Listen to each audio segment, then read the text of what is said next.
Bueno, buenas tardes. Para mí es un gusto haber venido hasta acá y conocer. La verdad que solo tengo una cara conocida por ahora. Eh, y siempre es bueno conocer gente buena, y se ve que están como todos muy alegres hoy. ¿Pasó algo en particular o alguna actividad? Hoy tienen un brindis, y ya les veía una cara especial. Eh, en realidad ahora lo que vamos a hacer es hacer una revisión general, digamos, de en qué posición estamos ahora con relación a la incidencia de trastornos mentales, ¿no? ¿Cuál es el porcentaje de afectación que tiene esto en las enfermedades en general? Eh,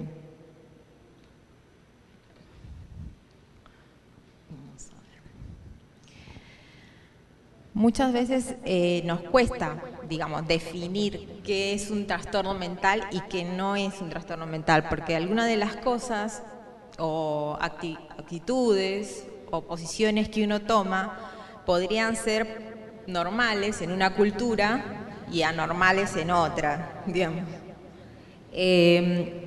Entonces hay un consenso en el que se dice que en general los trastornos mentales son los que de alguna forma perturban lo que viene siendo la vida normal del individuo. O sea, si viene trabajando tal cantidad de horas, si viene teniendo una buena, digamos, relación en su familia, si tiene buena sociabilidad, y eso en algún momento se interrumpe o digamos, se ve perjudicada, ahí ya estamos hablando de un trastorno.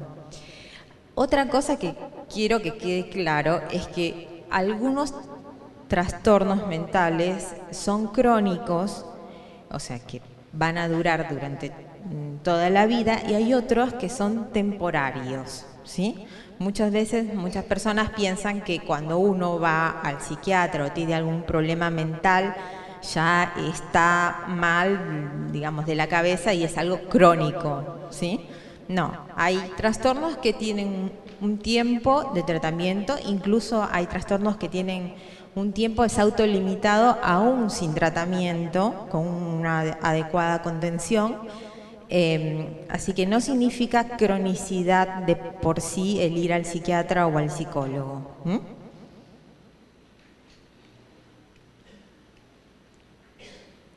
Bueno, básicamente lo que yo quería aclarar con esto, no sé si se puede achicar un poco, es que hay dos tipos de enfermedades mentales.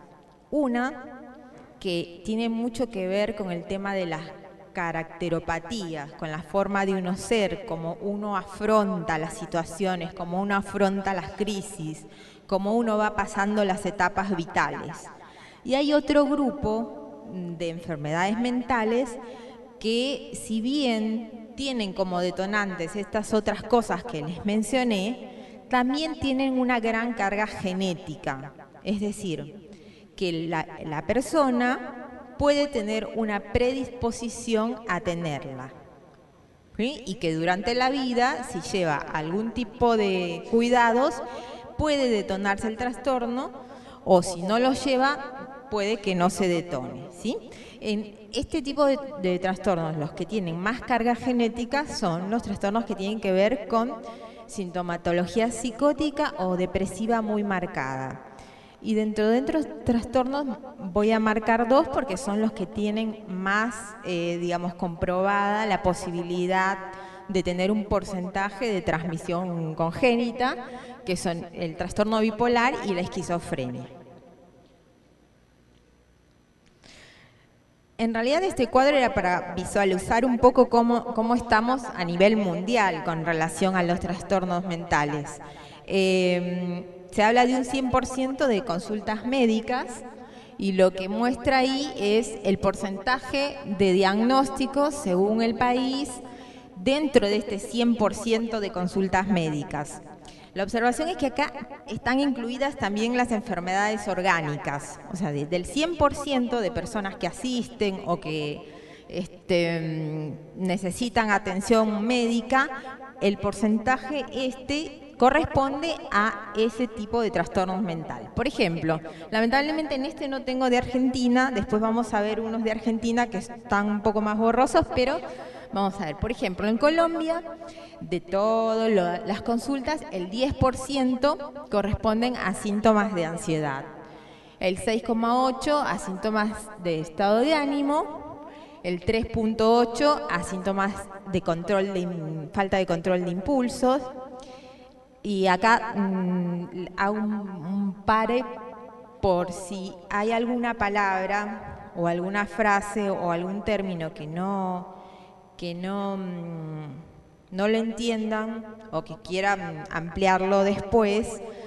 Si es muy corta la pregunta, la pueden hacer ahora, si no, para eso están los papelitos amarillos. No quisiera que se queden con ningún término sin entender, ¿sí? En Colombia, de nuevo, tenemos un 2,8% de porcentaje de consultas por abuso de sustancias, principalmente de alcohol. Y no sé si se alcanza a ver, pero bueno, un 17,8% de otro tipo de trastornos mentales. Vamos a pasar a Estados Unidos, que es otro, digamos, como referente en lo que sería atención médica, ¿no? En Estados Unidos, el 18,2% de los diagnósticos se da en casos de ansiedad, 9,6% del trastorno de estado de ánimo, 6,8% en control de impulsos y 3,8% en abuso de sustancias, ¿sí? Me llamó la atención muchísimo, no sé si llegan a ver, pero en la parte de abajo está Nigeria, que es un país de África. Y en este caso vemos que de la totalidad de las consultas médicas tenemos un 3,3% de diagnóstico de ansiedad, un 0,8% de diagnóstico de trastorno de estado de ánimo, 0 en control de impulsos, 0,8% en abuso de sustancias y 4,7% de otros trastornos mentales. ¿Alguien puede decirme qué podemos concluir de esto? ¿Qué diferencia podría haber entre Estados Unidos y Nigeria? El avance, dice. El avance en las enfermedades. La forma de vida. Sí, aparentemente hay una forma de vida más tranquila, hay más respeto de lo que son los ritmos, digamos, de la vida. El ser humano está acostumbrado a un cierto ritmo de vida y nosotros, con la vida actual que estamos llevando, no lo estamos respetando. Y esto es algo que se hace reiteradas veces, o sea, nosotros, aún sabiéndolo, no lo cumplimos. Cuando hablaba con Sarita me dice, uno de los temas fundamentales de por qué ahora hay más trastornos mentales es la desesperanza, ¿sí? Pero yo confío que acá la mayoría, y por algo están acá, tenemos digamos, una cultura de tener una esperanza. Hay una isla en medio del mar, hay un lugar donde vamos a llegar, hay algo donde nos podemos sostener, ¿sí? Además de esa esperanza, hay cuidados que tenemos que seguir, ¿sí? Y ese es el punto que quería tomar también en esta charla. Bueno, esto es lo que les había dicho antes, que es la parte de Argentina, que está bastante oscura porque tuve que tomar una foto de un cuadro, en realidad no es directamente sacada de internet. Pero acá de nuevo se repite el mismo fenómeno. No van a alcanzar de ver los números que dicen acá. Pero si ustedes ven en la parte de abajo, ¿se puede subir? Acá, donde ven las rayas más altas, corresponde a Buenos Aires, ¿sí? Vemos acá La Rioja mucho más bajo y después digamos que están en segundo y tercer lugar Córdoba, ¿sí? Y Santa Fe. De nuevo, ¿qué tienen en común Buenos Aires, Córdoba y Santa Fe? La población, sí, pero en realidad esto está sacado, digamos, se hace la equivalencia. Tiene que ver con la vida urbana. ¿Sí?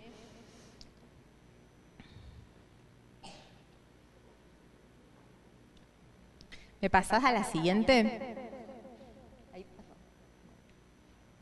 Bueno, en este cuadro también corresponde a Argentina y corresponde a datos obtenidos acá y América Latina y el Caribe, o sea, como que engloba toda América Latina. Habla de qué trastornos son más frecuentes. En realidad, yo calculo que menos los del fondo van a ver, pero les voy a marcar que las dos columnas más altas son la de depresión, que es la primera, y la de alcohol, que es la penúltima, que es el abuso de sustancias de alcohol. Lo que corresponde a color azul es la incidencia en varones, ¿sí?, de depresión, y lo que corresponde en rojo es la incidencia en mujeres. Y en el lado de allá del consumo de alcohol, lo que corresponde a azul, varones, y en rojo, mujeres. Las mujeres tenemos más tendencia, digamos, a caer en cuadros depresivos que los varones, y los varones tienen más tendencia a caer en cuadros de consumo de sustancias. Igualmente está bastante estudiado el hecho de que los varones no se declaran mucho como depresivos y sí como consumidores de sustancia, porque muchas de las veces culturalmente no se tolera que el varón esté mal. Entonces el varón trata de cubrir ese malestar o de tapar la angustia consumiendo alguna sustancia, o sea que de alguna forma también está relacionado. Esto está. Bueno,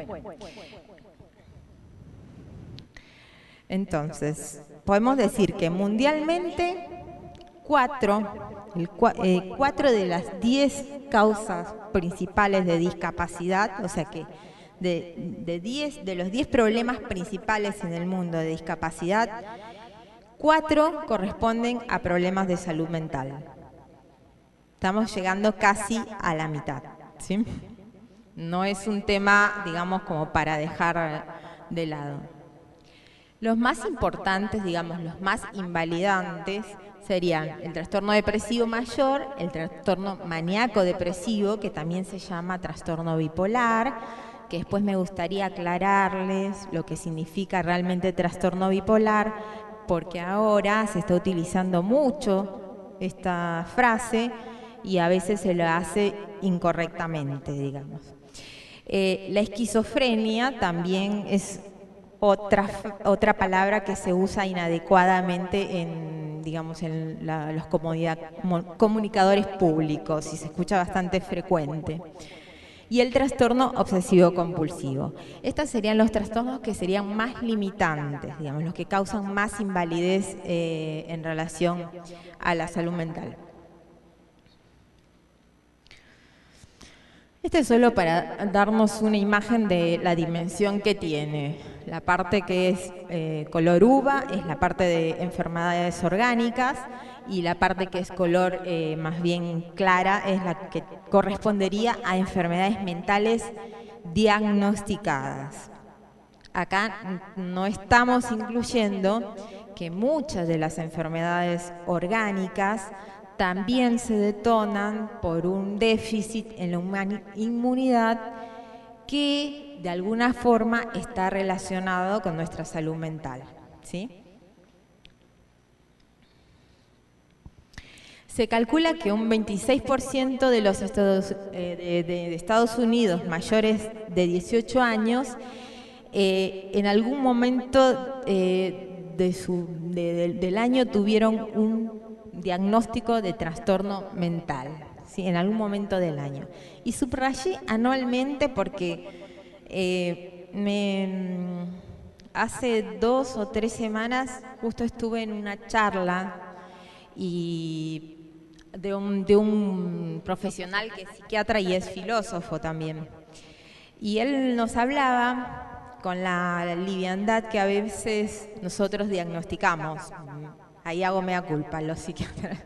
Porque dicen, si estás triste, bueno, estás deprimido. Si estás contento, estás, bueno, hipomaníaco. Si no andas muy bien, tenés un problema de personalidad. Hay que tener, digamos, él se enfocaba con que había que tener más cuidado en el momento de diagnosticar, porque muchas veces uno va al clínico o a una guardia y sale sin ningún diagnóstico, porque te evalúan y no tenés nada, ¿sí?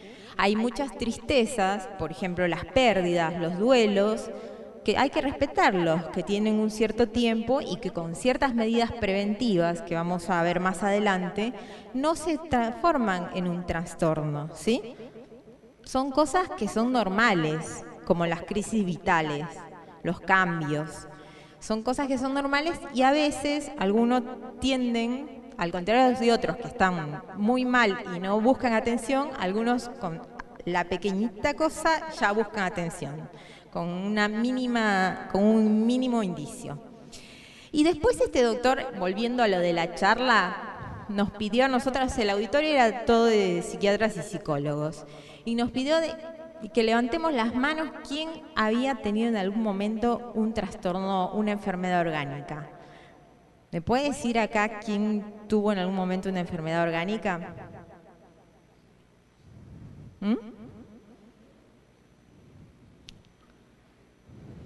¿Quién no tuvo? ¿Quién tuvo es la pregunta? Todos. Bien, señores. Cuerpo y mente. Una sola cosa.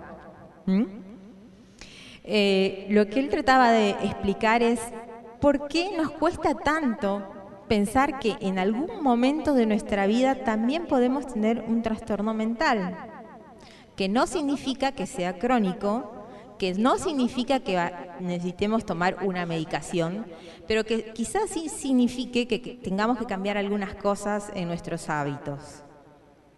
¿Me explico? Entonces, es muy probable, es más, estoy casi segura que acá debe haber personas que en algún momento tuvieron una dificultad, digamos, con el ánimo o con la ansiedad, pero está muy estigmatizado el hecho de poder hablarlo. Generalmente ni siquiera sale al grupo familiar, se habla solo con el amigo más íntimo o con el médico clínico que termina dándole alguna medicación a las apuradas porque no puede dormir o algo así, y no se ve bien por qué llegó a eso, por qué pasó esto, ¿sí? O esto es normal y hay que respetar un cierto tiempo, por ejemplo, en el caso de los duelos. No es algo como para tomar a la ligera.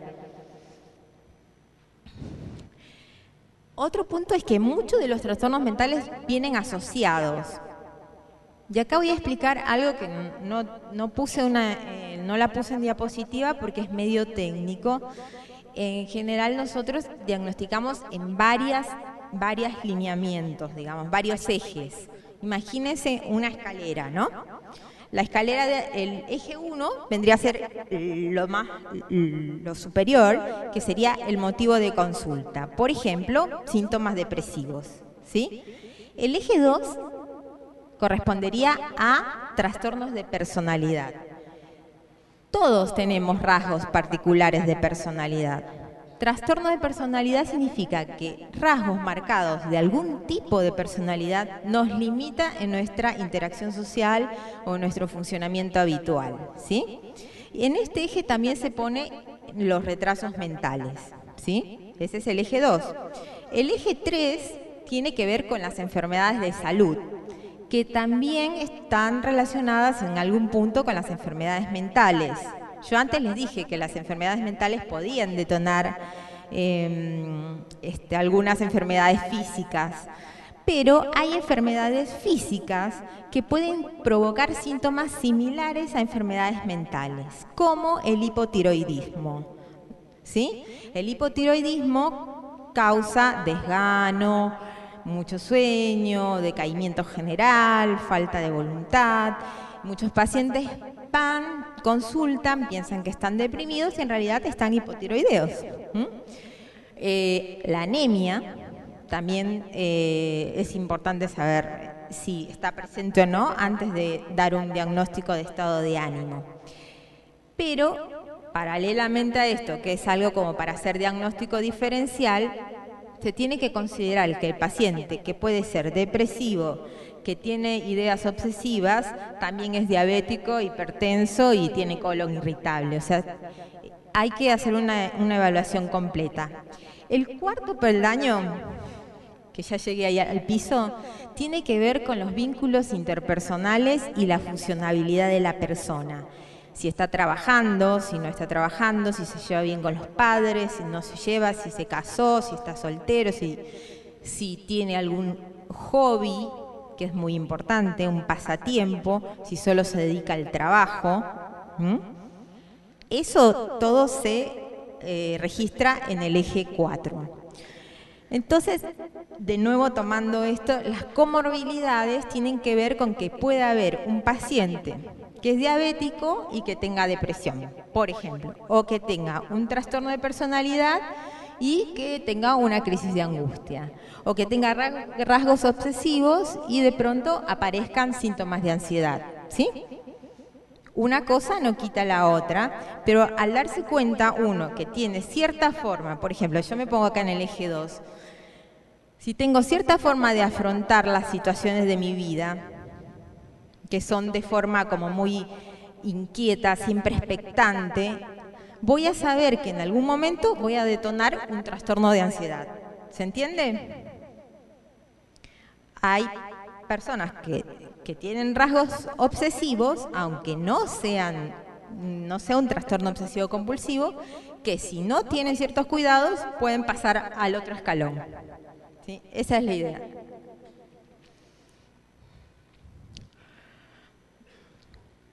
Y ahora quise marcar las debilidades que hay según el grupo de género, ¿no?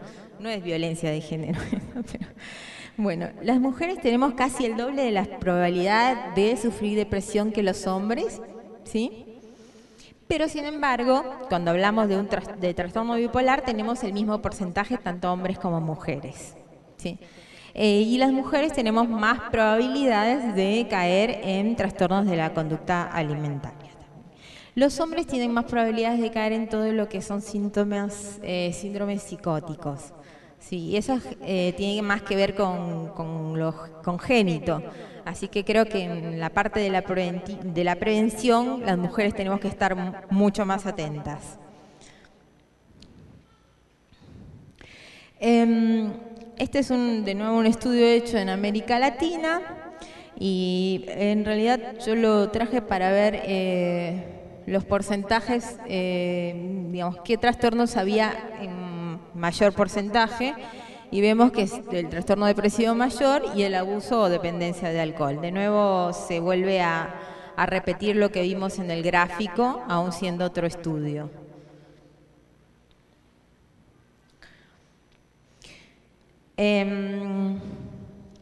Después vamos a hablar de la desesperanza también, pero el hecho de concurrir, esta es una buena noticia, concurrir a una iglesia, participar en un grupo social, interactuar, que ustedes estén acá sentados uno al lado del otro, que uno sepa que el otro no vino un sábado y se preocupe de por qué no vino, o viceversa, ya es una forma de prevención, o sea, el hecho de estar en grupo. Y se suma a esto el hecho de tener una esperanza, ¿sí? Es de nuevo el ejemplo de la isla. No la pasé directamente, pero en relación al tema de la desesperanza hay estudios, porque hay una frase que se llama desesperanza aprendida. Y en realidad es un poco, complicado de explicar, pero lo voy a hacer de una forma tranquila y si no lo entienden me preguntan nuevamente. Se hizo un estudio con roedores en los que se ponía a las ratitas a nadar por un cierto tiempo y después se les permitía llegar a una orilla. Por lo tanto, la ratita sabía que después de nadar un cierto tiempo, llegaba a la orilla.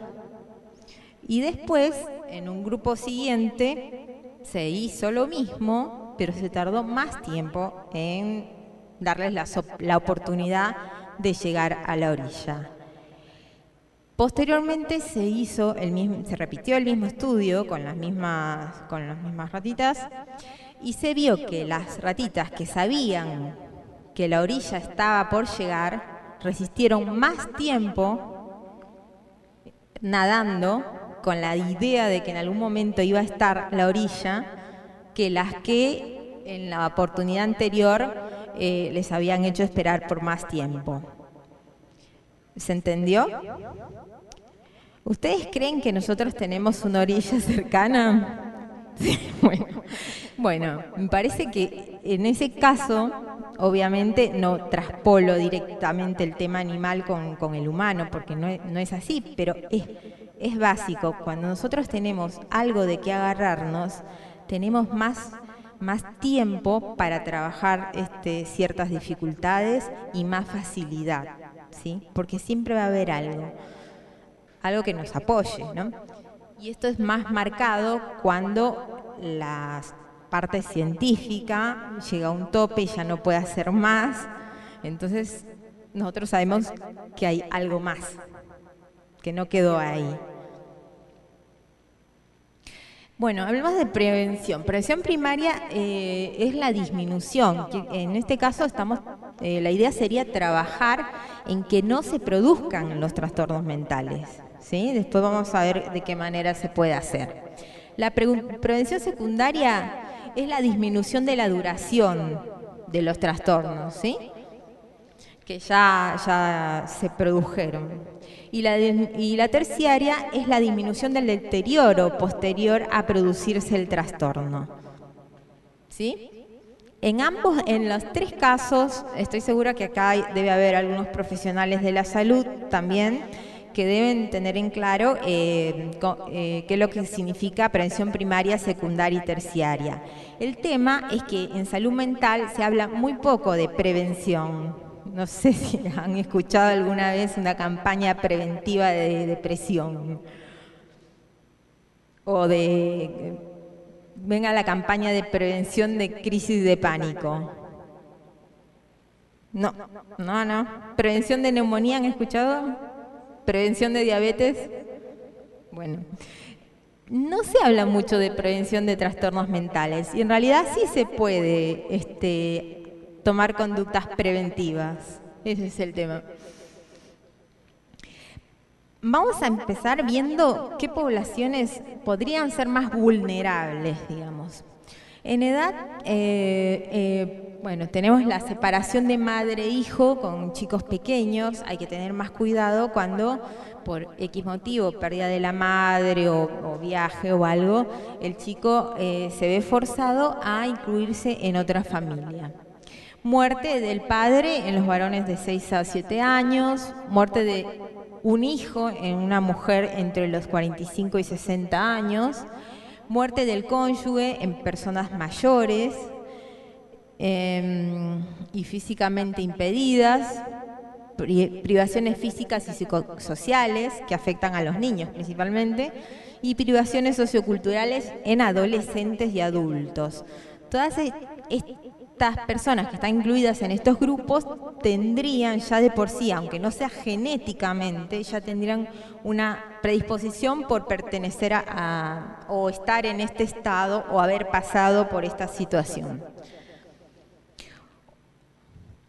Otras situaciones que conllevan mayor atención, y yo no digo que esto sea un trastorno, sino que uno tiene que tomarlo con mayor atención y tomarse sus tiempos para sobrellevar estas cosas, que son el ingreso a la universidad o a la escuela. En la escuela, cuando van los niños, ahora se usa mucho el de adaptación progresiva, ¿cierto? Que va primero la mamá, después va 4 horas, después hasta que al final, a las 2 semanas, se queda el chico. ¿Alguno escuchó de adaptación progresiva en la universidad? ¿Eh? No, bueno, pero resulta que el chico viene de Chaco a Buenos Aires, ¿sí? Con su valijita, la mamá le alquila el departamento, lo ubica, no sé, en una familia conocida, y a los 2 días se vuelve al Chaco. El chico queda acá solo, va a la U, a un edificio gigante, la ciudad, ruido, son cosas que uno tiene que darse cuenta que tarda uno en adaptarse.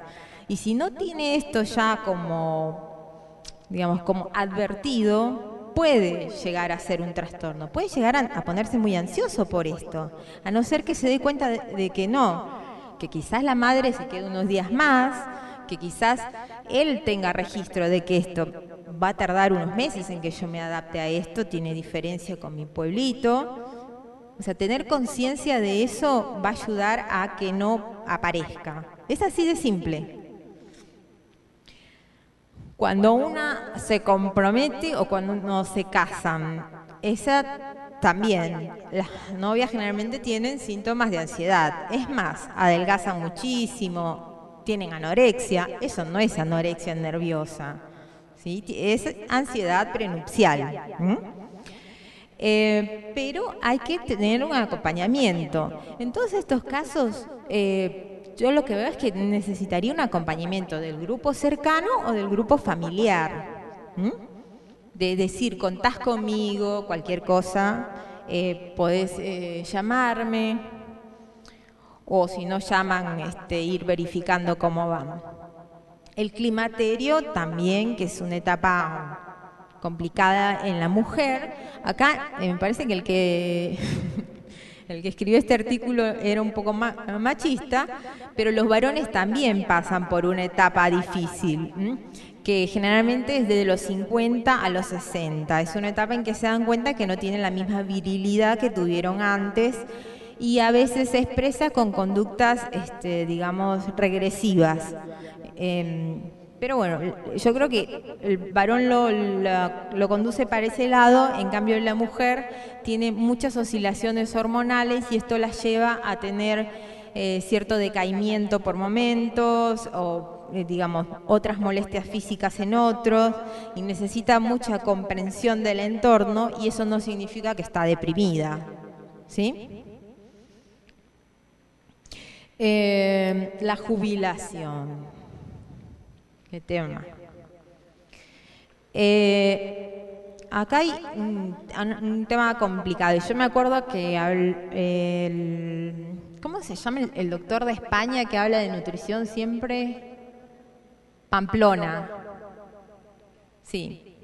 Nunca me voy a olvidar de algo que habló el doctor Pamplona en una charla, que decía, la familia en algún momento, bueno, los hijos se van. Uno no es eterno, la pareja también. El trabajo tiene un límite. Hasta cierta edad uno trabaja y después uno se jubila. ¿Con quién queda uno? Con uno. Nadie más. De ahí la necesidad de que desde edad, digamos, mediana, cultivemos algunas actividades que podamos hacer por nosotros mismos. O sea, cultivemos hobbies o actividades recreativas que nos gusten, la pintura, la música, el buscar cosas, coleccionar cosas, el anotarnos en actividades, digamos, de beneficencia, que ese tiene todavía un plus más, porque cuando uno hace una actividad que le gusta, ya está previniendo algo porque automáticamente se secreta endorfina. Y si hace una actividad que te gusta y además te das cuenta que estás haciendo bien a alguien, se secreta mucho más, ¿sí? O sea, hacer el bien a otros termina haciéndole bien a uno. Y esto no es algo que yo les estoy diciendo así o porque lo leí no sé, en el Nuevo Testamento. Se ha visto estudios que se ven paneos cerebrales que cuando una persona le brinda a otra persona con la que se siente identificada cierta ayuda, hay zonas en el cerebro que justamente son donde funciona más la secreción de serotonina que se encienden de manera importante. Por eso está visto que el hecho de que uno ayude al otro y que esta ayuda sea algo inesperado por el otro, hace que uno se sienta mucho mejor.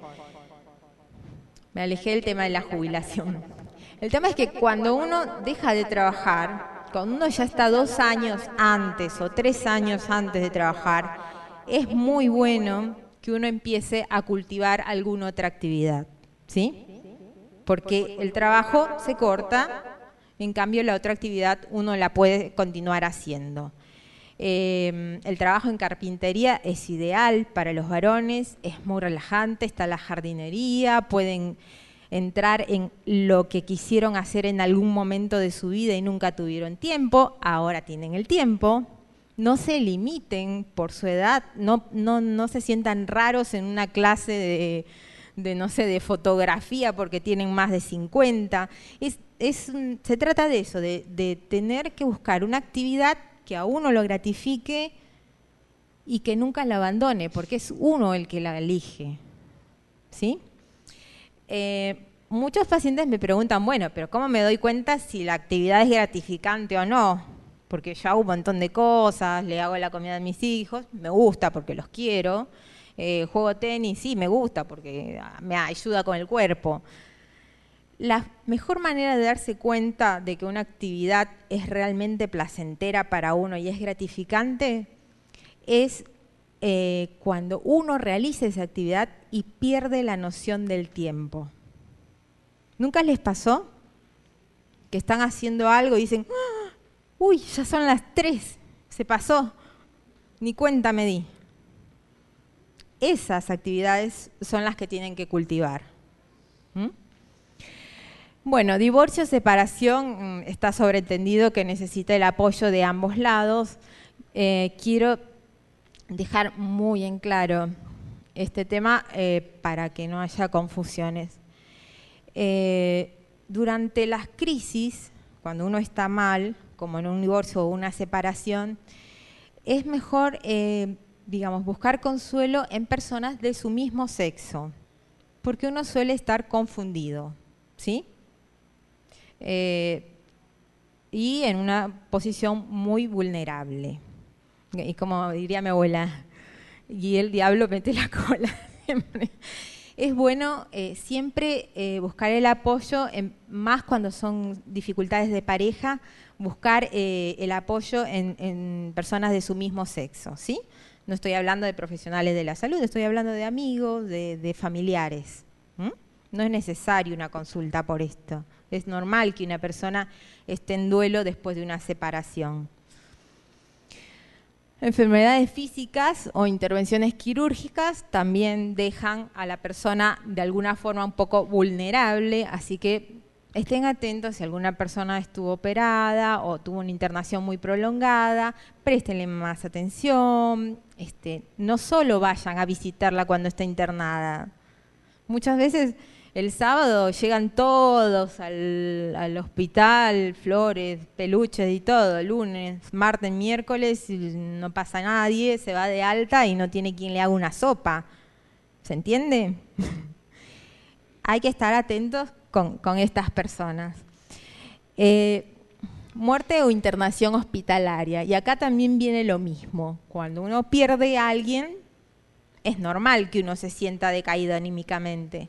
Y no solo es normal eso, el duelo, no me quiero explayar en duelo, pero el duelo también tiene otras características particulares que son normales dentro del proceso del duelo, que es como sentir a la persona todavía presente, por ejemplo, porque si uno tuvo 20 años de matrimonio o 30 años de matrimonio, es normal que uno entre a la casa y sienta que por ahí su esposa esté en el dormitorio, o cuando uno sale diga, chao Pedro, y te das cuenta que Pedro no está. Y no es que la persona esté alucinando, ni que sea un delirio, es normal. tiene su tiempo, pasa y no es un trastorno, ¿sí? Es importante tener en cuenta. Otra cosa con el tema de las muertes, que a mí también me llama mucho la atención, es la presencia que tienen cuando el fallecido está presente. Cuando el fallecido ya no está presente, el familiar vuelve a la casa acompañado o solo. Solo. Sería muy interesante que por lo menos se inscriban para ir la mitad cuando está el cuerpo presente y la mitad ir cuando el familiar vuelve a la casa, que es el momento más difícil, ¿sí? Ahórrense en flores, no sirven. Las flores se dan en vida. Así que estos grupos son, digamos, los que serían más de riesgo, pero que claramente se puede evitar, digamos, que caigan en un trastorno de una forma muy fácil. Bueno, con todo esto parece que les di un largo camino para ayudar a sus amigos y a ustedes mismos. ¿Tienen alguna pregunta de esta primera parte? No, sí, los papelitos están acá, pero si hay alguien que tiene una pregunta así a vos. Sarita. Bueno, bien. El trastorno bipolar está muy confundido con lo que se llama ciclotimia, en realidad. El trastorno bipolar no es que una persona cambie de ánimo de una hora a otra, ¿sí? El trastorno bipolar significa que una persona tiene episodios depresivos graves durante más de 2 semanas, y después tiene episodios maníacos o hipomaníacos, que no signifique que esté de mal humor, sino que está acelerado. Y la forma de darnos cuenta es que necesita menos horas de sueño, ¿sí? Cuando necesita menos horas de sueño y durante el día está bien, sería hipomanía. Pero son durante largos periodos de tiempo. Muchas veces cuando uno escucha mucho en televisión es un bipolar, porque ayer me dijo una cosa, hoy me dice otra. No es eso. La bipolaridad es trastornos depresivos profundos, digamos, de 2 semanas, por lo menos. No vamos a ser rígidos, que si son 13 días no es, pero aproximadamente, digamos. Y después de un periodo de normalidad, se presenta un periodo de aceleramiento. Dentro de los trastornos bipolares hay varios tipos. ¿Eso también han escuchado? No. Los más conocidos es el tipo 1 y el tipo 2. Acuérdense de la diabetes tipo 1. Así saben que hay 1 y 2 de bipolaridad. El trastorno bipolar tipo 1 es el que cursa con depresión y manía. Y manía no significa que tengo la costumbre de hacer algo repetidamente, sino de que mi ánimo está por arriba, muy por arriba de lo normal. Tan por arriba de lo normal que tengo ideas megalómanas. Por ejemplo, si yo vendo mi casa, puedo comprar un estadio y después con las entradas voy a comprar un cine y me voy a volver millonario. De hecho, venden casas. ¿Entiendes? O de pronto creo que me di cuenta que tengo capacidad de volar, así que quizás si me subo al techo me tiro y quizás vuele, que ya sería rozando a lo psicótico. Ese es bipolar tipo 1. El bipolar tipo 2 tiene los trastornos depresivos, por el tiempo que les dije, e hipomanía, no manía, sino hipomanía. Y la hipomanía significa que la persona necesita menos horas de sueño, pero es productiva. Esto quiere decir, por ejemplo, que puede hacer negocios, puede ir a comprar cosas, vender cosas,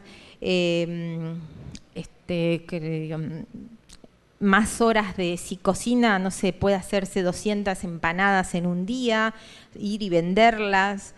Es más, los episodios hipomaníacos, si la persona bipolar debuta, significa inicia el cuadro de bipolaridad con una hipomanía, es muy probable que si un familiar no esté muy atento, pase desapercibido. Porque para la persona es un periodo muy productivo en realidad. ¿Se entiende? Las manías en general, que es el bipolar tipo 1, necesitan internación porque no podemos dejar que vuele por los techos, ¿cierto? El bipolar tipo 2 es manejable ambulatoriamente, ¿sí? Por una cuestión de seguridad. Es más tranquilo, está bien, por ahí puede vender la casa o tratar de cambiar el auto por otro, pero no se va a tirar del techo. Pero no porque se quiera matar, sino porque cree que puede volar. Es diferente o sea, que un episodio depresivo. ¿Se entendió? El bipolar tipo 1 puede llegar a tener síntomas psicóticos. Y síntomas psicóticos tiene que ver, o sea, todo el grupo de síntomas psicóticos son alteraciones en el pensamiento y alteraciones sensoperceptivas, ¿sí? En este momento ahora nosotros estamos usando en depresión y en algunos síntomas de ansiedad también antipsicóticos, porque trabajan a nivel del pensamiento. Entonces, el bipolar tipo 1 sí tiene síntomas psicóticos, porque el hecho de subirte al techo y pensar que podés volar es un delirio, por lo tanto es un síntoma psicótico. Y por eso es la necesidad de la internación. No sé si alguno vio la película Mr. Jones, no, con Richard Gere. Las chicas seguro deben. Bueno, el personaje de Richard Gere en Mr. Jones era un bipolar tipo 1. En un momento él trabajaba de constructor y en un momento intentó volar, pero no porque estaba triste y se quería matar, sino porque pensaba que podía volar. ¿La persona psicótica tiene una desconexión con la realidad o no? Sí, justamente es eso. Cuando uno tiene síntomas psicóticos, tiene una alteración en el pensamiento, entonces puede tener el juicio desviado. Ahora, hay síntomas psicóticos como alteraciones sensoperceptivas que después de un tiempo son reducibles. Por ejemplo, un paciente me dice, anoche tuve un delirio, vi que, no sé, corrían por el borde de mi cama enanitos verdes, pero yo me di cuenta que no, que era algo que estaba en mi cabeza. Entonces ahí se considera que en ese momento fue temporal, digamos, el síntoma psicótico, pero sí, pero el juicio después, al día siguiente, lo tiene conservado, pero en ese momento no lo tenía conservado. Varía. Esa era la pregunta, ¿sí? ¿Vos sigas? La celopatía, interesante. No está en ninguno de los rubros ni de ánimo ni de ansiedad, está en un apartado diferente. Hablo de apartados porque generalmente en psiquiatría nos guiamos de alguna forma por una clasificación del DSM, pero estaría más cerca con un síntoma de ansiedad, porque la persona está constantemente pensando en el futuro o pensando que la persona que está cerca la podría traicionar, ¿sí? O la está traicionando. ¿Sí? A veces la celopatía llega a tener síntomas psicóticos, porque crean, o sea, los agujeros, por ejemplo, entre que me llamaste, no me llamaste y apareciste, puede realmente, certeramente pensar que estuvo traicionando a la persona. Sí.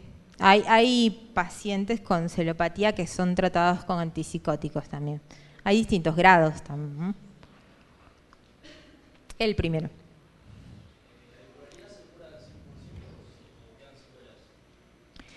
No diría que quedan secuelas. La bipolaridad en este momento no se cura, se estabiliza, se trata. Lo que se maneja son los episodios, o sea, se trata de que el paciente no entre en episodios depresivos, ni en episodios ni maníacos ni hipomaníacos. Para eso tiene que tomar un estabilizador de forma permanente. Yo tengo una paciente, pero tomó la libertad de dar acá el ejemplo porque ella ya está harta que le diga lo mismo siempre. Dice, estoy harta que me den el ejemplo del diabético. El tema es así, los diabéticos insulinodependientes tienen que consumir durante toda su vida insulina, ¿sí? Esa es una enfermedad crónica. La bipolaridad es igual por ahora, porque esto está pasando, lo que está pasando ahora es que en neurociencias de acá a 2 años hay cosas nuevas. Lo que yo te digo, te voy a decir lo mismo que le dije a una paciente antes de ayer. Le digo, yo te voy a decir que de acá a 3 años vos vas a tener que seguir tomando el estabilizador. Después no sé, por un tema de que si la ciencia avanza y se encuentra alguna otra cosa, o se encuentra exactamente qué núcleo hay que regular en el cerebro y se puede hacer, ¿sí? Pero por ahora es un tratamiento crónico.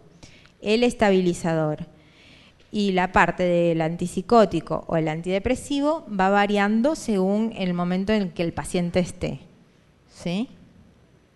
¿Te respondí la pregunta? ¿El maníaco?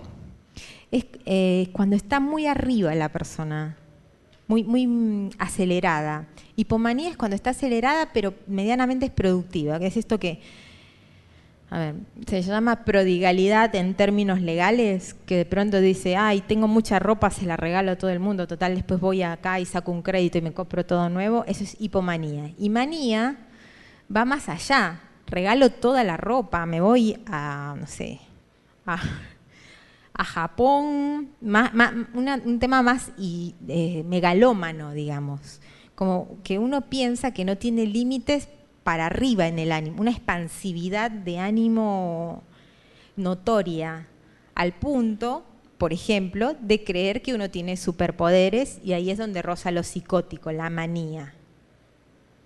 ¿Respondí? Claro, lo que ella dice es que uno siempre piensa que la manía son actos repetitivos, pero se usa así en la jerga, digamos, no. ¿Estás maníaca con eso? No. Manía es arriba, hipomanía término medio, nosotros estamos, no sé, no me consta, Gato, en la franja de en medio, ¿sí? Depresivos abajo. Sarita, ahora te pregunto.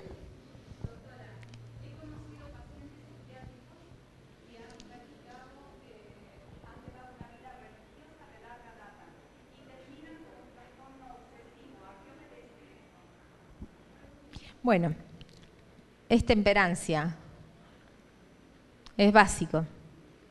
Es muy probable que sean personas que tengan rasgos obsesivos de base, para empezar. Uno ya más o menos sabe cómo es uno. Si no lo supo uno, en algún momento te lo tiró en una discusión una pareja. Pero sabe más o menos cómo es.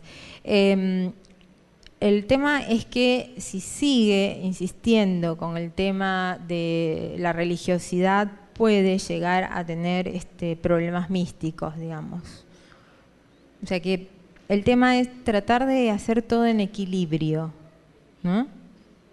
También con la parte religiosa. La parte religiosa está presente en todo nuestro día, digamos, en toda nuestra vida, pero eso no significa que estemos de rodillas todo el día. Dios está presente con nosotros, pero no específicamente por una práctica religiosa. No sé si se entiende. Acá me preguntaron de la esquizofrenia. Bueno, la esquizofrenia es uno de los trastornos que desgraciadamente pertenece al grupo de los que son con más carga hereditaria. Es un trastorno en el que predomina la parte, digamos, de alteración del juicio, y hay un desbalance de la dopamina, que es un neurotransmisor que en una parte del cerebro está secretada en aumento de más, y en otra parte del cerebro está secretada de menos. En la parte que está secretada de más es la que hace que el paciente hable solo por la calle, tenga estas cosas psicóticas francas. Y en la parte en que está secretada de menos es el que hace que el paciente no quiera bañarse, no le importe levantarse de la cama. Están combinadas ambas cosas. Y si vos te imaginás un paciente esquizofrénico sin tratamiento, ves eso, alguien que no se baña, que no le importa comer o no, porque no está como aplanado. y que a la vez puede de algún momento hablar con alguien, tener un delirio. ¿Me explico? Pero tu duda era con relación al tratamiento o a...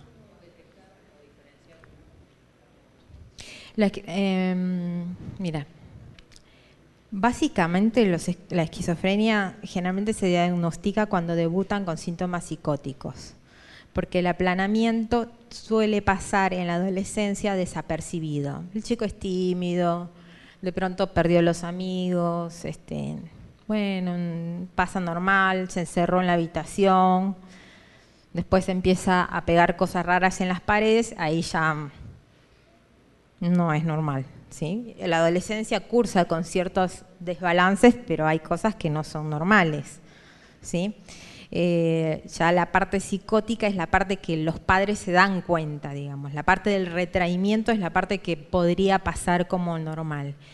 Ningún psiquiatra se da, a no ser que sea muy franco la sintomatología, digamos, se da el lujo de decir su hijo es esquizofrénico hasta que tenga más de 18 años, porque antes podría ser otro diagnóstico. O sea, los diagnósticos se dan cuando son mayores de edad, cuando ya terminó las fases evolutivas, ¿sí? Ahora, ¿Cuándo comienza la esquizofrenia? ¿Hay una edad? en general se diagnostica la esquizofrenia en adultos menores, o sea, de 20 a 30 años. Pero el comienzo puede El comienzo. Tiene una altísima carga genética la esquizofrenia. De la parte que uno puede manejar, se ha hecho estudios en familiares de pacientes esquizofrénicos, es que ha habido una falta de contención familiar. ¿Ustedes han leído el Ministerio de Educación? Ella lo leyó. ¿Eh? ¿Lo leíste? ¿Y la gente grande no ha leído el Ministerio de Educación? Muy bien, bueno. Hay una parte que dice que los primeros 3 años de vida son fundamentales para la vida en general, ¿sí? Esos 3 primeros años de vida en la esquizofrenia son fundamentales. Ha habido estudios que se ha descubierto que, bueno, aparte de la carga genética, pacientes gemelos idénticos que tuvieron crianzas diferentes, cuando los padres eran más presentes, contenedores y coherentes. Coherentes en el sentido de, hoy tenés que comer el zapallo porque te alimenta, y mañana también tenés que comer el zapallo porque te alimenta, y pasado, no, comete la galletita porque no tenemos tiempo. ¿Me explico? O sea, hay que ser coherentes con los chicos y poner límites y mucho amor, mucho cariño. Entonces, se ha visto que la ausencia o digamos, la inconstancia en este tipo de cosas de los 0 a los 3 años tiene que ver con más incidencia de esquizofrenia en pacientes con carga genética ya presente.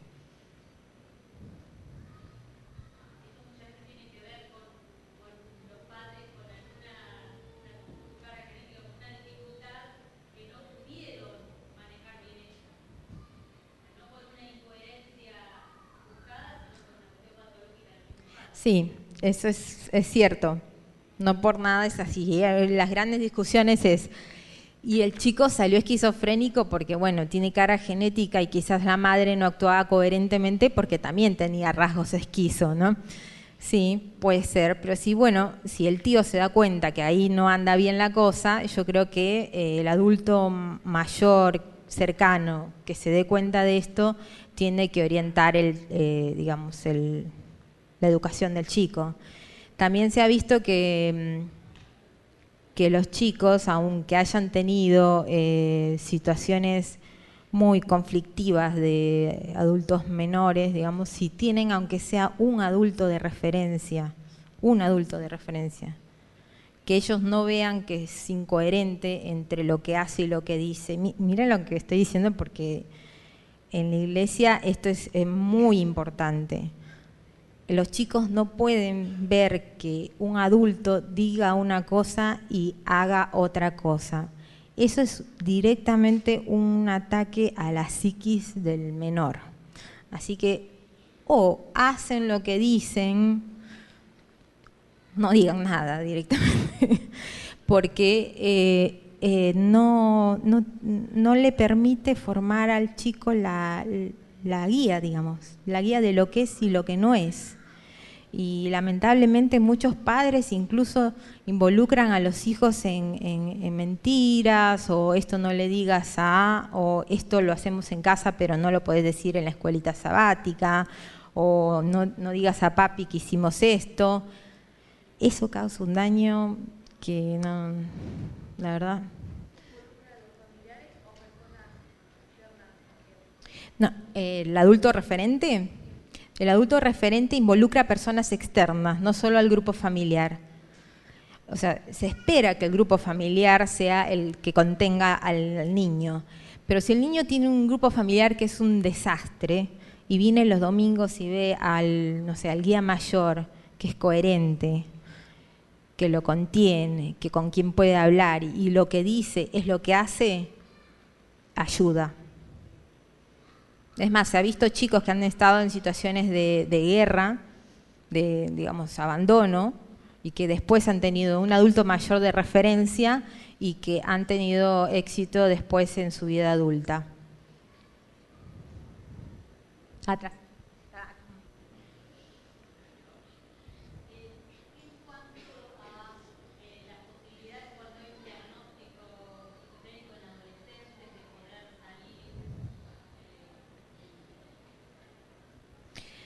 La esquizofrenia es una enfermedad crónica. Yo cuando veo un diagnóstico de esquizofrenia en adolescentes, esperaría a la adultez para hacer el diagnóstico definitivo, ¿sí? Corrección por ahora no hay. Es algo que nos hace sentir muy impotentes, pero lo bueno es que las medicaciones que antes se usaban, que solo disminuían la dopamina, digamos, ¿se acuerdan que les dije que era un desnivel de la dopamina? Solo hacían disminuir la dopamina, como la haloperidol, y esas tenían muchísimos efectos adversos y dejaban a la persona por ahí rígida o con imposibilidad de trabajar. Ahora hay medicaciones que son más específicas y disminuyen la dopamina donde la tienen que disminuir y la aumentan donde la tienen que aumentar. Entonces eso hace que más o menos se regule, que el paciente no esté tan aplanado. De todas formas, antes de medicar y antes de un diagnóstico definitivo, un chico tiene que ser mayor de 18, no es muy serio. Es crónica, por ahora. Acá. La terapia ayuda, sí, ayuda al grupo familiar a saber cómo manejarse con el paciente, ayuda al paciente para mejorar su autonomía. No sé si en la fase inicial, porque en la fase inicial me parece que es más para el grupo familiar, para la aceptación del diagnóstico y psicoeducación sobre el manejo. Y después, cuando el paciente va creciendo, va siendo un adulto mayor, ayuda para mejorar la autonomía del paciente. Atrás tuyo hay alguien que está y después vos. Psicópatas. Bueno, ese es otro problemita de definiciones. Psicópata es completamente diferente de psicótico. La esquizofrenia tiene que ver con síntomas psicóticos, no tienen que ver con psicopatía. La psicopatía tiene que ver con rasgos de personalidad. ¿Se acuerdan el ejemplo de la escalera? Acá, 2. Esquizofrenia estaría en 1, patología, digamos. Psicopatía estaría en 2, trastorno psicópata de la personalidad. En realidad es trastorno antisocial. Y significa que a la persona no le importa romper los límites, no tiene empatía con los demás, o sea, puede ver a alguien sufriendo delante suyo y no siente dolor, ni necesidad de ayudarla. Y en algunos casos disfruta del sufrimiento ajeno, que son los casos que son los casos policiales, ¿no? La psicopatía a un nivel menor se ve en otros tipos de cargos públicos.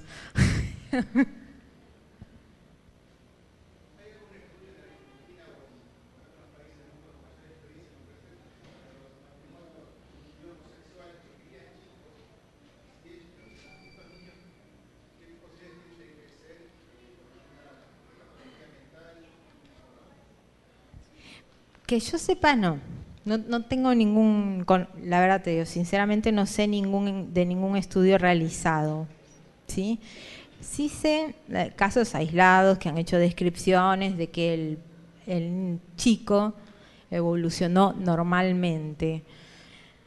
La casuística no es suficiente cuando son 2, 3 casos, no es, pero es más que obvio que los roles no son los mismos que en una pareja que es, digamos, heterosexual, ¿no? Pero lo vamos a ver de acá a 10 años, supongo, porque recién ahora se están formando más parejas homosexuales y acá todavía no se ha permitido la adopción, pero en Suiza, en Estados Unidos está permitida y no creo que tengan más de 10 años de antigüedad eso. Todavía no son adultos esos chicos, así que no sé. ¿Seguimos? Atrás.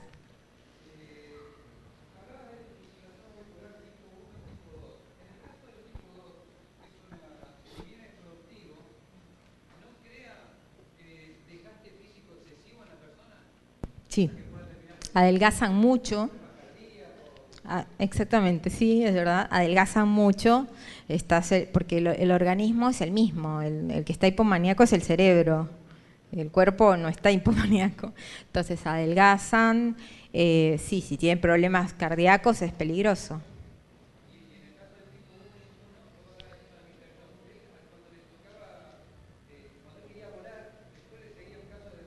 Sí, sí. Eso es, no. Ese es un caso particular que es de ciclado rápido. Ciclado rápido se llama. Como en toda película, se exageró un poco el tema, ¿no? Pero los ciclados rápidos son generalmente de más de 2 días entre uno y otro. No es que cambian de carácter el mismo día.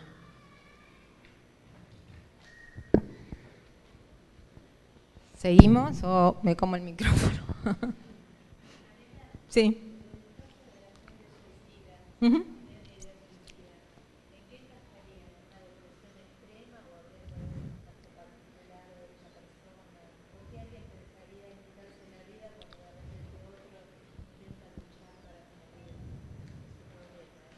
Bueno, tiene que ver con lo de las ratitas, para empezar. La persona no tiene un lugar donde, una orilla a la que piensa o puede llegar. El tema es el siguiente: cuando uno está deprimido, aunque tenga la orilla, uno no la puede ver.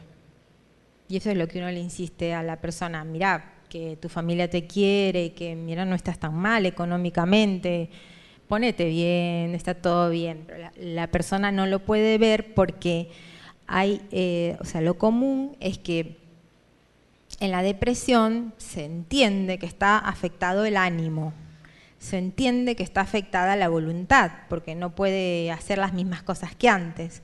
Pero no está tan claro que también está afectado el pensamiento. Un depresivo piensa que nunca va a salir del cuadro porque está afectado también la parte del pensamiento. Entonces de ahí el cuidado que hay que tener con una persona que ya entró en ese cuadro. Porque aunque tenga una salida, puede ser que la persona no la vea. ¿Sí? Ahora, la mayoría de incidencias de suicidio son en esquizofrenia, no en depresión. Y tiene que ver con aparentemente un desgaste de la persona con un descuido general, digamos, y otra con que queda en duda de si es suicidio o fue un accidente. Pero bueno, es así. No sé si respondí tu pregunta. Sí. Sarita atrás primero estaba.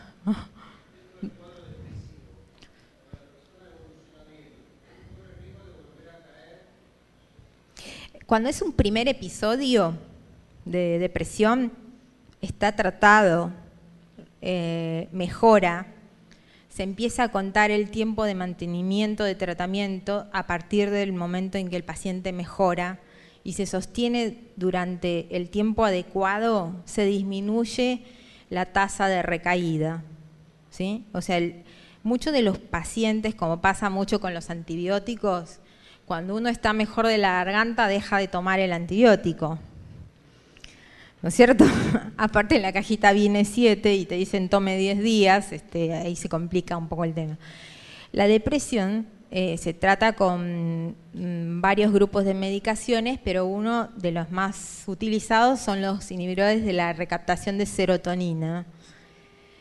Y esta medicación se tiene que tomar aún después de pasado el cuadro. O sea, cuando la persona se siente bien, a partir de ahí, si es el primer episodio, se cuenta de 8 a 10 meses antes de suspender la medicación. Y así se evita la recaída.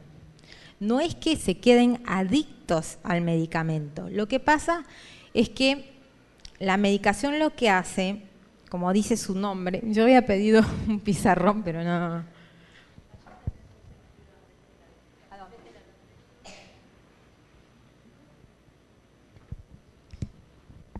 Te voy a hablar de lo más frecuente, de la medicación que se usa más frecuente. Pongamos que esta es una neurona y esta es otra, ¿no? Las medicaciones que más se usan para depresión son los SIRS, que es los inhibidores de la recaptación de serotonina.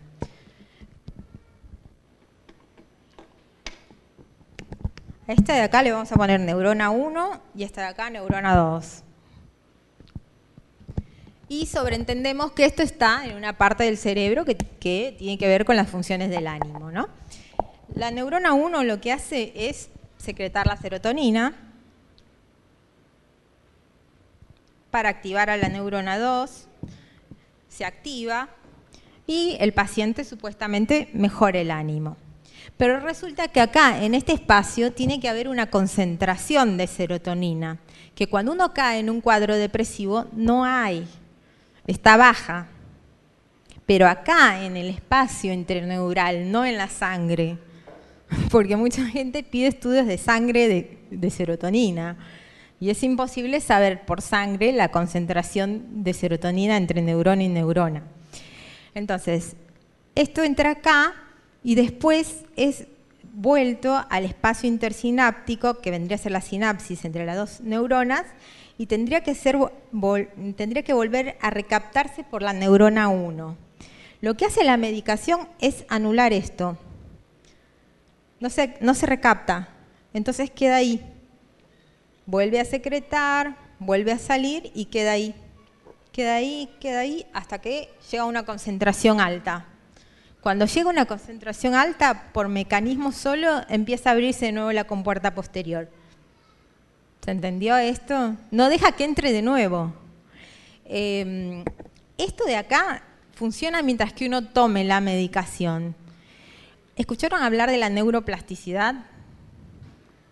Que antes se pensaba que cuando uno perdía neuronas ya no las volvía a recuperar, o que si uno tenía ciertas, digamos, taras o cosas no se podían recuperar. Ahora se sabe, uno, que hay otras neuronas que pueden ocupar la función de las neuronas que faltan y hacer esa acción, y otra, que el cerebro puede aprender a funcionar de una forma diferente. Por eso el periodo de mantenimiento. Porque si esto se sostiene por más tiempo, es muy probable que esto siga funcionando así de por vida. ¿Sí? Perdón. Si es la segunda vez que cae en un cuadro depresivo, o la tercera, según el criterio médico del profesional que esté tratando, es muy probable que sugiera que la medicación sea sostenida de por vida. Pero después les voy a dar otras cosas que también ayudan a secretar serotonina y que no son antidepresivos. Sara.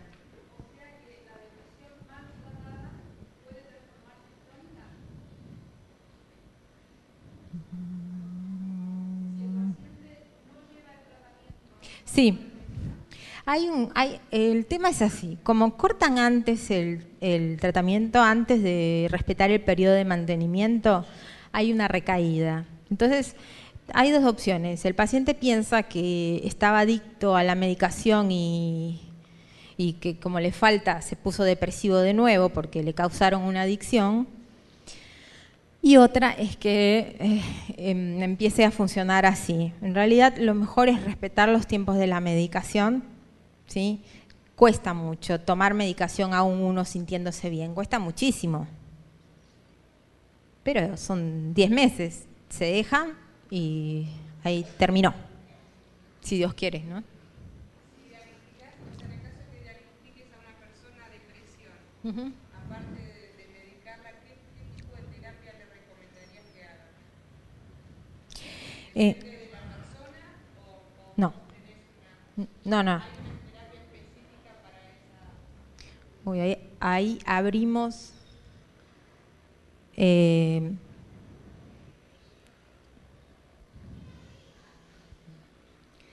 ahí se abre toda una cajita de Pandora con eso. En realidad, ¿me repetís bien la pregunta? Vos tenés, si llega un paciente que vos diagnosticás que tiene depresión, ¿qué tipo, aparte de medicarlo, qué tipo de terapia? Sí, ya entendí, sí. Sí, no solamente qué tipo de terapia le indicaría, lo más adecuado es que aparte de medicación tenga terapia. O sea, el tratamiento es medicación y terapia, porque tenemos que trabajar en cómo poder manejar los detonantes a futuro que detonaron esta depresión, ¿sí? En caso de elegir un tipo de terapia, para los que no, digamos, vos conocés de psicoterapias más o menos. Bueno, en líneas generales vamos a hablar de terapias que hablan del aquí y ahora, de lo que pasó antes y de lo que va a pasar después. Y hay terapias que trabajan solo con el paciente y hay terapias que consideran al grupo familiar y a la iglesia y a la sociedad, ¿sí? Antes que se duerman. Las terapias que tratan de solucionar el problema con una evaluación del pasado o con vínculos conflictivos del pasado son las terapias psicoanalíticas, ¿sí? Las que trabajan con el aquí y ahora y con el entorno y con, digamos, todos los recursos que pueda tener en ese momento el paciente son las cognitivo-conductuales, sistémicas, gestálticas y demás, ¿sí? Yo no recomiendo la terapia psicoanalítica porque, justo traje algo porque iba a salir esa. Tengo el Ministerio de Curación acá.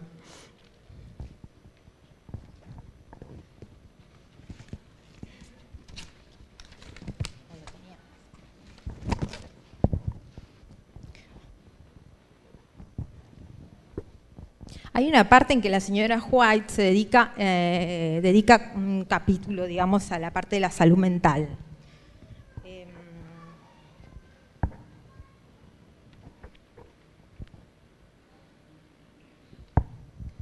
¿Sí? Para los que tienen esta versión es el capítulo 18 y en el segundo párrafo dice influencia de una mente sobre otra mente. El temita que justo cuando la señora White estaba escribiendo esto, estaba en plena boga las terapias psicoanalíticas, que eran las primeras terapias, la de Freud y todo lo demás. Esta terapia usa como elemento terapéutico el vínculo que tiene el paciente con el terapeuta. O sea, si yo para hablarlo de una forma grosa, digamos, no entrando en detalles, si yo me llevé mal con mi mamá, en algún momento yo con el terapeuta tengo que formar una relación parecida a la que tuve con mi mamá. Y cuando forme esa relación, tengo que corregir el error de la relación que tuve con mi mamá en la vida real en el pasado, ¿sí? Con relación a esto, acá la señora Juárez es bastante clara.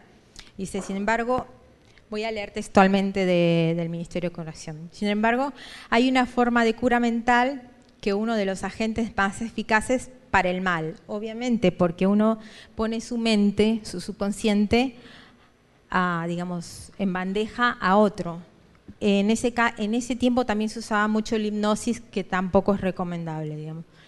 Por medio de esta supuesta ciencia, una mente se sujeta a la influencia directriz de otra, de tal manera que el individuo de la más débil, vendría a ser el paciente, queda sumergida en la del más fuerte, que vendría a ser el terapeuta.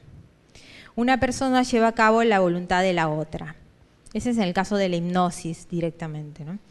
Se alega que así se puede cambiar un tenor de los pensamientos, que se puede impartir impulsos saludables y que es posible de capacitar a los pacientes para resistir y vencer la enfermedad. Bueno, esto significa, se está refiriendo a las terapias en que específicamente la herramienta terapéutica es el vínculo con el terapeuta, que no significa que no exista, porque existe, hasta con el clínico, con el cardiólogo tiene un vínculo, pero no es la herramienta terapéutica el vínculo, porque es un humano y no sabemos qué humano puede ser directamente, o sea, puede hacer cualquier cosa y uno justamente va a estas terapias cuando uno está vulnerable, ¿sí? ¿Quedó claro? Yo recomiendo las terapias que trabajan en el aquí y ahora. En el caso de depresión, sistémica o cognitivo-conductual.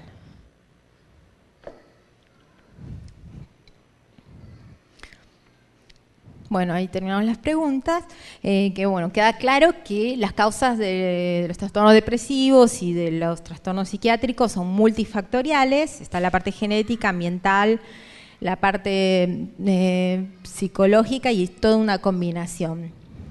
¿Cómo se puede evitar? Hay que estimular al niño en el desarrollo no solo intelectual, sino también afectivo. La interacción personal con los miembros de la familia, con los pares personales, con la iglesia y el trabajo tiene que estar muy bien armada.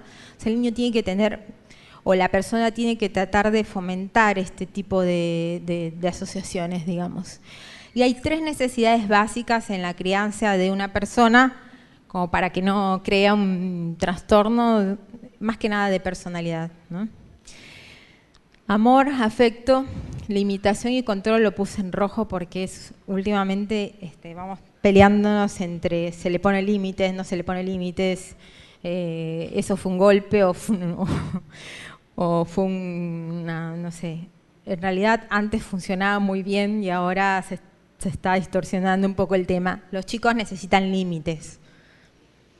No significa que les tengan que pegar, pero los padres tienen que poner un límite porque si no, la persona crece sin tener esos límites y después sale a la calle sin los límites y no es funcional, porque en el trabajo no le van a permitir que llegue tarde todos los días, ni tampoco le van a permitir que un día, no sé, se le cante hacer las cosas diferentes. Estamos criando a un adulto, tiene que tener límites. Y a la vez también hay que fomentar el hecho de que piense en los demás, ¿sí? O sea, que sea funcional en la sociedad. Entonces, amor y afecto, obtención de límites. En la obtención de límites, ahí también hay un punto importantísimo, que quizás en algunas lecturas lo hayan leído, que es la tolerancia a la frustración. Cuando eso se crea antes de la adolescencia. Uno le puede explicar al niño, no te puedo comprar ese, no sé, Power Ranger, ahora son otros, ya no es Power Ranger. Actualícenme, por favor. ¿Qué muñequito está de moda ahora? Angry Birds. Bueno, no te puedo comprar ahora un Angry Birds porque no alcanza. En el mes en diciembre te regalo para Navidad el muñequito. Y el niño tiene que saber que en diciembre le van a regalar, y en diciembre se lo tienen que regalar, ¿sí? Pero tiene que saber esperar. O sea, hay que fomentar eso, que haya plazos, que no se caiga ante la primera negativa, que ante la primera frustración no se sienta mal. En este momento estoy tratando muchos trastornos límites de la personalidad porque no pudieron los padres decirle, mirá, ese chico no quiere estar más con vos, listo, ya está. O sea, no repetir y repetir y repetir. ¿Se entiende? Y al final, no se ve, pero puse tener muy en cuenta, muy clara la escala de valores. Y eso también tiene que ver con la crianza. Y aunque les parezca muy pavo, es así. Portate bien porque si no te llevo al médico, por ejemplo. O sea que llevarlo al médico es un castigo. O si te portas bien, te llevo a McDonald's. Mirá, si te portas mal, te llevo a lo de la abuela.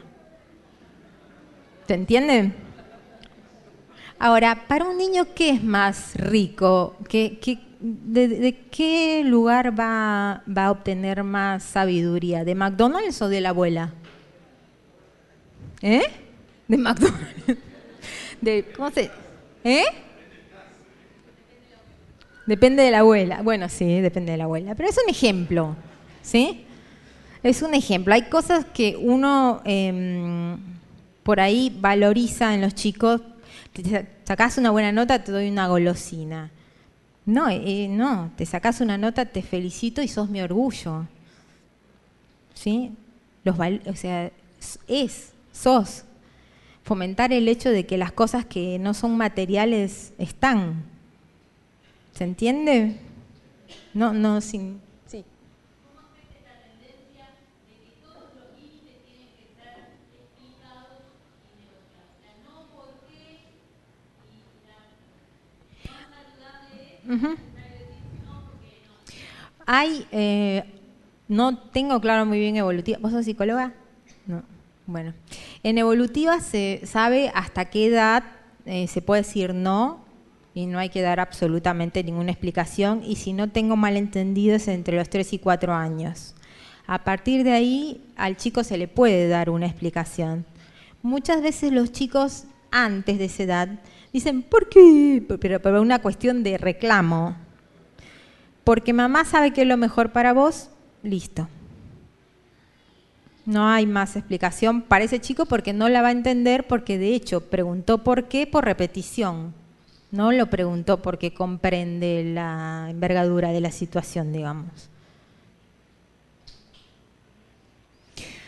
Bueno, esta es una frase que puse que la voy a leer textual, que es: a diferencia de que sucede con los animales, al hombre, o sea, a nosotros, ningún instinto le dice qué es preciso hacer, y a diferencia de lo que sucedía con el hombre en épocas anteriores, ninguna tradición le dice lo que debe hacer.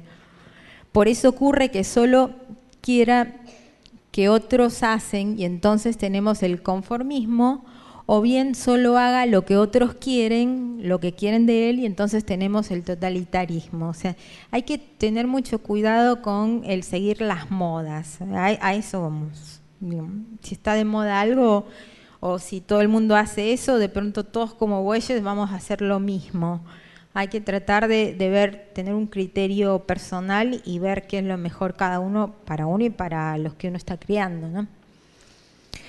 Algunas citas de la señora White en relación a la importancia de la voluntad en el hecho de poder mantener ciertas rutinas. Por ejemplo, no se valora debidamente el poder de la voluntad, mantener encaminado, y estas son cosas muy simples como dormir, me va a retar mi mamá, pero dormir las horas de sueño como corresponden, tratar de hacer actividad física al aire libre, comer como en los horarios que corresponden, me estoy dando yo misma, comer en los horarios que corresponden, tratar de tener una actividad recreativa individual, tratar de tener actividades sociales. O sea, todo eso incluye el paquete preventivo, y eso no es tan fácil de hacer siempre, porque uno trabaja, tiene hijos y lo demás, no es fácil. Hay que tener mucha voluntad. Bueno, hay que poner voluntad, y la señora White dice que no tenemos que desconfiar del poder de nuestra voluntad para hacer esas cosas. Después dice utilizar ocupaciones adecuadas. El uso, dice, el libre uso de aire y el sol a muchos enfermos puede recuperar la salud y la fuerza. Eso es básico. Antes les había dicho que era importante la actividad física al aire libre. Aumenta la secreción de serotonina. No está publicitado porque es gratis, ¿saben? Pero si nosotras nos ponemos audífonos con música que nos agrade y que tenga cierto ritmo, ¿hay algún pastor acá? Ayuda a secretar serotonina y tiene que ser en horarios diurnos, ¿sí? En horario de sol. No digo de pico de sol, o sea que tendría que ser después de las 3 y antes de las 12, 11. Algunas frases de una escritora que bueno, a mí me gusta mucho porque es una persona creyente y después vamos a saber un poco más de su historia. Dice, no inclines nunca la cabeza, siempre manténla erguida, mira al mundo directamente a la cara. Mantén tu rostro al sol y así no verás las sombras. No soy la única, era mujer ella, no me refiero a mí, ¿eh? No soy la única, pero aún así soy alguien. No puedo hacer todo, pero aún así puedo hacer algo. Y justo, dice, porque no lo puedo hacer todo, no renunciaré a lo que puedo hacer. ¿Se entienden? A veces uno no puede hacer todo perfecto, pero no hay que renunciar a lo que uno puede hacer.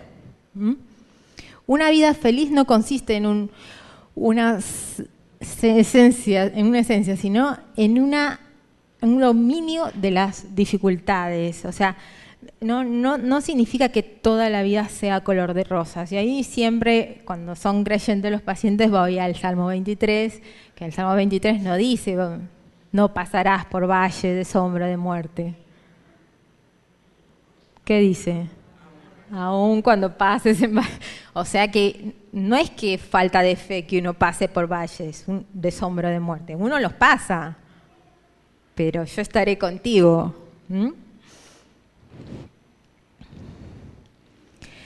La persona que escribió las frases anteriores es Helen Keller. Arriba están sus datos, digamos, filiatorios. La particularidad que tiene esta escritora es que nació sorda, ciega y muda. Por lo tanto, tardó mucho en poder expresarse, primero con una instructora que le tuvo muchísima paciencia. Hay varias películas de esta persona. Y me gustó mucho otra frase que dice, el optimismo es la fe que conduce al logro. Nada puede realizarse sin esperanza. Yo me parece que había una... perdón. Esta me la pasé de largo, porque esta es también de Helen y dice, la Biblia para mí es una profunda y reconfortante sensación que las cosas que se pueden ver son temporales y las cosas invisibles son eternas. Y de ahí la importancia de que un premio no sea un caramelo, sino un premio es lo que siento por vos, un premio es el logro que hiciste, ¿sí? Las cosas que no se ven son eternas. Todo llega a esto, de la forma más fácil de ser feliz es hacer el bien. Es lo que le digo. Les digo a los pacientes, a veces yo soy egoísta, porque realmente se siente. Cuando ustedes van y le dan regalo a alguien que no se lo esperaba, que saben que necesitaba algo y uno aparece con eso, ¿no sienten como una inyección que hubieran salido de una fiesta? Eso es serotonina, es una bomba, como para los chicos jóvenes una pastilla de éxtasis. Es así, y se ha visto en imágenes. Lo que una vez disfrutamos nunca lo perdemos. De nuevo se habla de momentos, no de cosas. De ahí la escala de valores, de nuevo. Todo lo que amamos profundamente se convierte en parte de nosotros mismos. Bueno, ya habíamos hablado de esa esperanza aprendida. Otra palabra que si no la escucharon, van a empezar a escuchar muy seguido, que es la resiliencia, que es la capacidad de poder salir de un problema de una mejor forma de la que uno entró en él. ¿Por qué? Porque al aprender de esa experiencia y al aprender a salir de ese problema, obviamente uno sale con muchísimas más herramientas que cuando estaba antes. O sea que los problemas a veces nos ayudan a ser mejores personas. Bueno, y la tolerancia a la frustración ya la hablamos, y bueno, de la inteligencia emocional tiene que ver con la facilidad en la sociabilidad y la aceptación de los límites. Bueno, quería hablar de otro, pero me parece que ya estoy en tiempo y pasaba por media hora.